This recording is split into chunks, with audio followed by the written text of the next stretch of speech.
Accessibility and inclusivity should be employed in all facets of life. This ideology was made certain in recent times as the National Association of Driving Schools condemns the ministry's latest act, the removal of the oral theory exams used in St. Lucia's driver's education for those unable to perform the written test. This shift in driver's education has sparked outrage from the association, as individuals such as Kingston Jha, the public relations officer, believes that driving is a universal skill that goes beyond the barrier of language. We think it is unfair because not everybody is at the same level and not everybody has the same capacity to read and understand what they read, or even to read. Some people suffer with dyslexia, where they cannot comprehend between words and the sounds, and makes it hard for them to read and understand.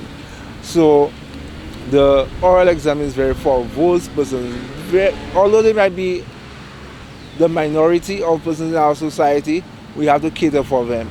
And we believe this government claims to be an inclusive government where they bring in everybody in to ensure that everybody has a chance in life. And I believe we should not exclude those people who have a little issue with the academics when it comes to an exam or a theory exam.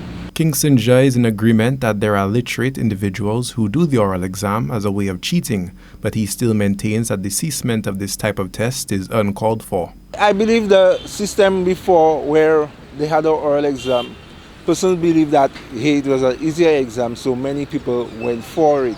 The ministry had something in place where you're not allowed to do the oral exam unless you do the written exam 3 times.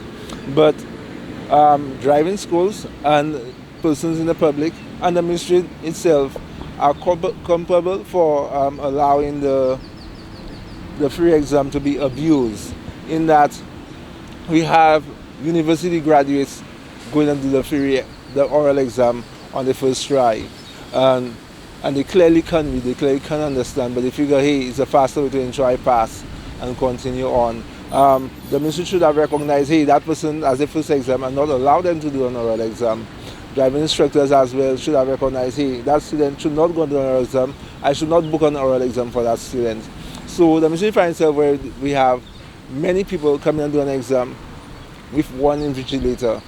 And they felt that the invigilator would be better placed doing something else than to conduct an oral exam where the majority of our people are literate. The public relations officer states that the ability to drive transcends literacy, and it should not be a determining factor for someone to obtain a license. We must always take into consideration those who are not and those who need our help. Driving is a practical skill, and you don't actually have to be able to read English for you to be able to drive. And this is why what speaks to us as drivers are signs and road markings. And signs and road markings are universal. So no matter where you go around the world, you should be able to understand what a sign is saying or road marking is saying. A stop sign, it could be written in French, Japanese, or Chinese, but it's an octagon shape and it's in red. We know a giveaway sign is upside down. So even the giveaway is written in French, Chinese, or Japanese, we know it means giveaway. So this is how drivers learn and read the road, by signs and road markings. They don't have to be able to speak English and write English well to be able to be a good driver. The removal of the oral driving theory exam is a move condemned by the National Association of Driving Schools, as the practical skill of driving a vehicle has become more inaccessible to society. For Choice News Now, this is Obi Offor reporting.